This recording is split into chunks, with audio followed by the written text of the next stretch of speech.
है क्या तैयारी है? लगातार आप लोगों के बीच जा रहे हैं, क्या माहौल लग रहा है? अब हम लोगों की इधर बहुत सी रिश्तेदारियां हैं। हमारे बुआ लोगों की शादी, हमारी बहनों की, हमारे परिवार की लड़कियों की शादी यहाँ हुई है। मैं यहाँ लगातार आ रहा हूँ तो देख रहा हूँ कि यहाँ पर जो है सरकार की योजनाओं से लोग बहुत लाभान्वित हैं, आच्छादित हुए हैं। उनकी योजनाओं से लोगों को लाभ हुआ है और लोग जो है चंद्रभान पासवान के पक्ष में बोल रहे हैं। सपा सांसद कहते हैं कि बाहरी प्रत्याशी हैं, घर और बाहर की लड़ाई। नहीं, हमने अभी भी चर्चा किया लोगों से घर और बाहर की बात।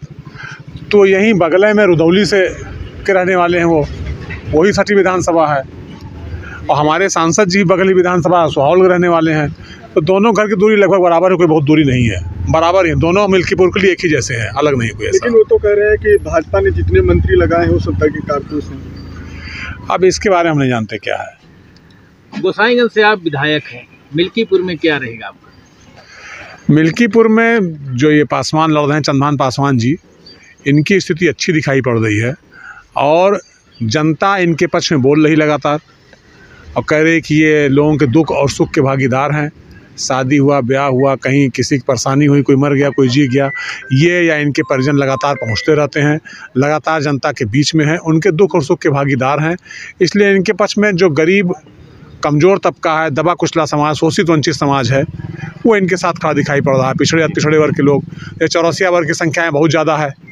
चौरसिया लोग बीच में हम कई बार यहाँ मिलना जुलना हो लोगों, तो हर आदमी इन्हीं के नाम लेता दिखाई पड़ा। और भी जो दलित समाज के लोग वो भी इन्हीं के नाम ले रहे हैं। कितने मतों से बीजेपी जीत रही है? अब ये तो देखिए, आप पत्रकार हैं, आप देख रहे हैं, आप तो गांव-गांव जा रहे होंगे। हम तो जहाँ रिश्तेदारी वहीं जाते हैं, उठते बैठते हैं। तो वहाँ जैसे कोई कार्यक्रम हुआ, वहाँ गए, वहाँ बातचीत हुई, तो वहाँ बातचीत यही निकल कर के आ रहा है कि आम जनमानस, आम जनता चंद्रभान पासवान जी के पक्ष में बोल रही है। परिवार प्रसाद जी कह रहे हैं कि हम 9 बार के विधायक, 6 बार के कैबिनेट मंत्री, अब की सांसद। हाँ, सही बोल रहे हैं, इसका प्रभाव पड़ेगा। वो सही बोल रहे हैं। लेकिन हमने एक चीज़ यहाँ और देखा, जो दलितों ने कहा कि परिवारवाद राजतंत्र का विकृत स्वरूप है और बाबा साहब डॉक्टर भीमराव अंबेडकर ने जो आरक्षण दिया था लोगों को कि समाज के प्रत्येक व्यक्ति, हर अंतिम व्यक्ति को उस आरक्षण का लाभ मिले। दलित समाज को, सवर्ण को तो, पिछड़ी जात को तो आरक्षण वीपी सिंह ने दिया था, लेकिन जो दलितों का आरक्षण दिया था उसमें यही किया था कि समाज के अंतिम व्यक्ति में पंक्ति में बैठे हुए लोगों को भी लाभ मिले। तो उसके तहत लोग ये कह रहे हैं कि एक ही परिवार में बार बार सब कुछ जा रहा है, कि दूसरे परिवार का कुछ चाहिए। ये भी एक बड़ा असर पड़ रहा है और उनका कहना है कि नए व्यक्ति को भी मौका मिलना चाहिए, एक ही परिवार को आरक्षण का लाभ बार बार नहीं मिलना चाहिए। ये भी लोगों की सोच है, जो मैंने दलितों को देखा और गरीब लोगों को देखा। परिवार डेवलपमेंट एजेंसी पीडीए को कल डिप्टी सीएम ने कहा है। हाँ, कितना सहमत है? अब ये तो आप खुद ही जान रहे हैं, देख रहे हैं।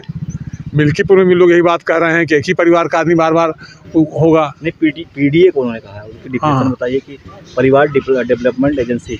अथॉरिटी, एजेंसी कहा है, अथॉरिटी। तो हमसे ज़्यादा तो इसके बारे में आप लोग जान रहे हैं कि देश से लेके, प्रदेश से लेके कहाँ कहाँ परिवार का विकास हो रहा है।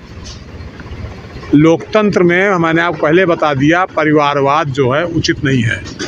परिवारवाद राजतंत्र का विकृत स्वरूप है, जो आज लोकतांत्रिक भारत दिखाई पड़ रहा है। धन्यवाद।